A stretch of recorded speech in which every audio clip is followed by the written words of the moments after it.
Hi, my name is Tim O'Rourke, and this is TSD.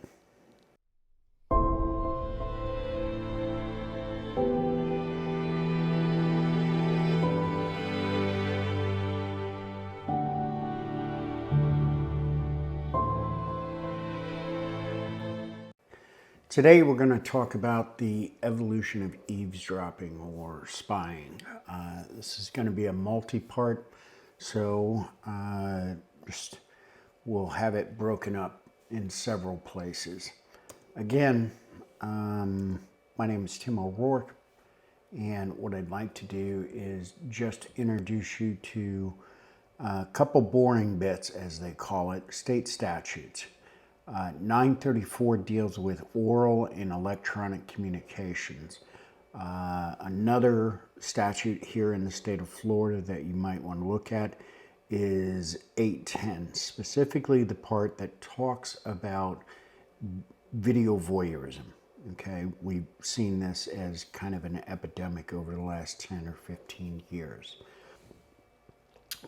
This course is not a how-to spy or that kind of thing. It is mostly educational, but we will talk to you about how to identify these things and the evolution from the beginning to where we are currently as this progresses. All right, so on with this, privacy and the origins. What I'd like you to do is see if you follow along with me here. In a live program, I would say how many of you agree with this statement by Sir Edward Coke. And the statement has morphed into what all of us know as a man and woman's home is their castle. And typically I get 100% of the people who will put their hands up at that time in total agreement. He made the statement back in 1604, the 17th century.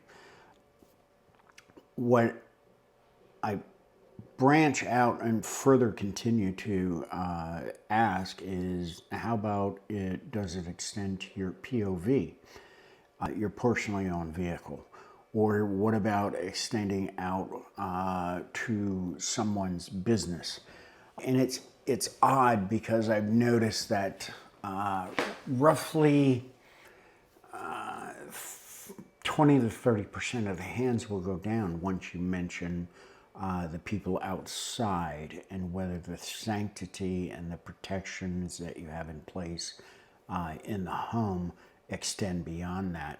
I would submit that if you own a business, you have a fiduciary responsibility to protect that business for your stockholders, shareholders, and so on. So let's move on before we pass up this castle. I've just thrown some arrows up here at this roof line that extends past the exterior wall. This is what is known as an eaves, all right?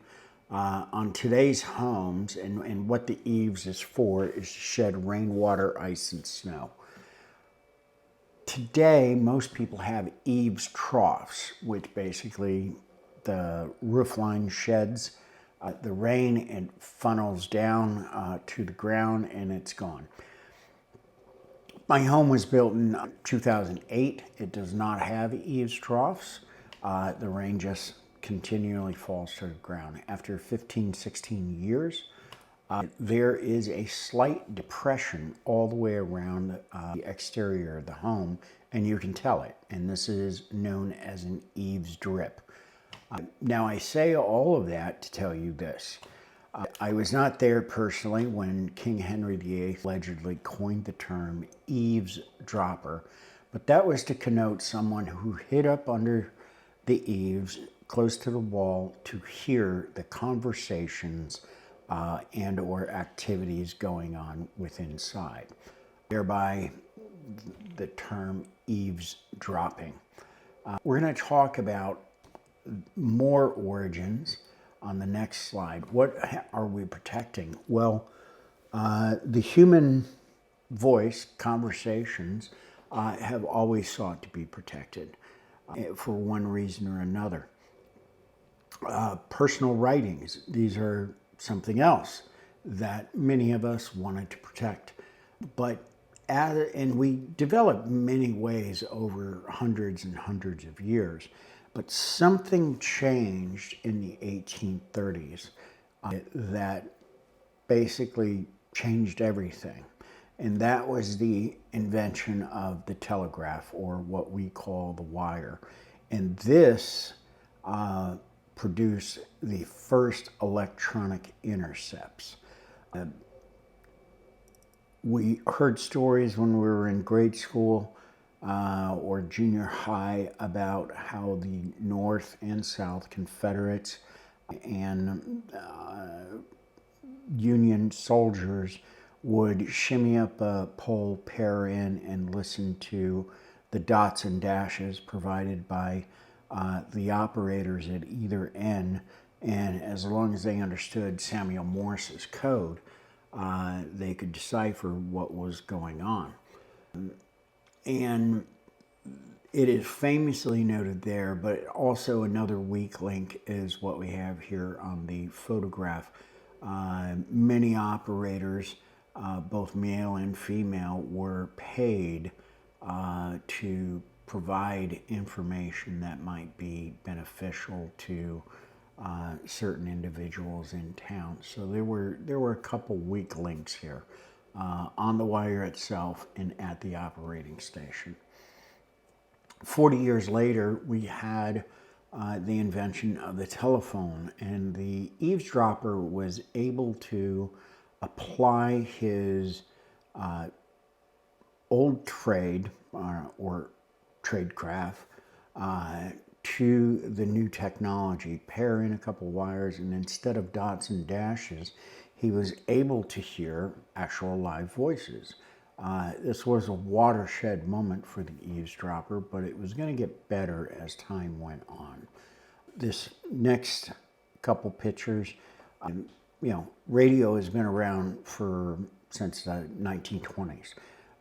So when I throw this up there and it's listed under wireless, people are like, wow, wireless technology has been around for over 100 years.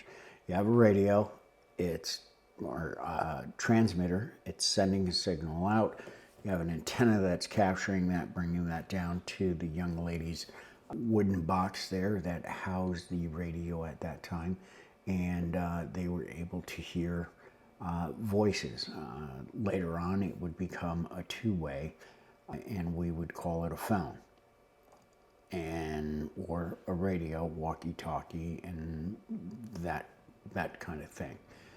But television was also doing the same thing, sending a signal out, it being captured by an antenna and brought down into another wooden box, and line by line would appear on the television screen.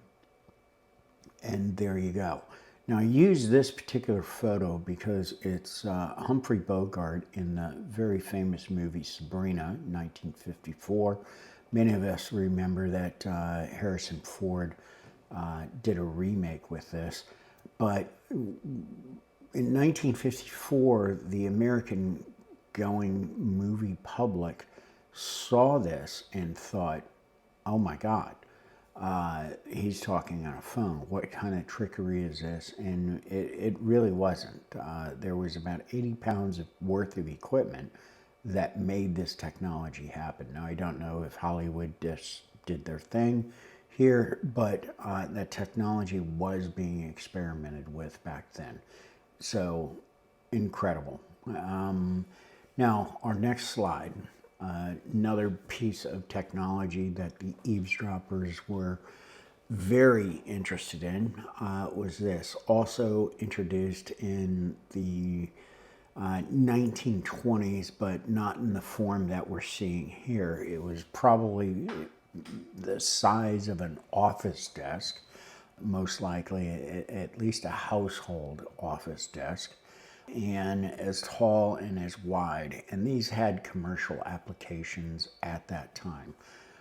But as years went on, the devices got smaller and smaller, and that's where I would like to bring you at this point.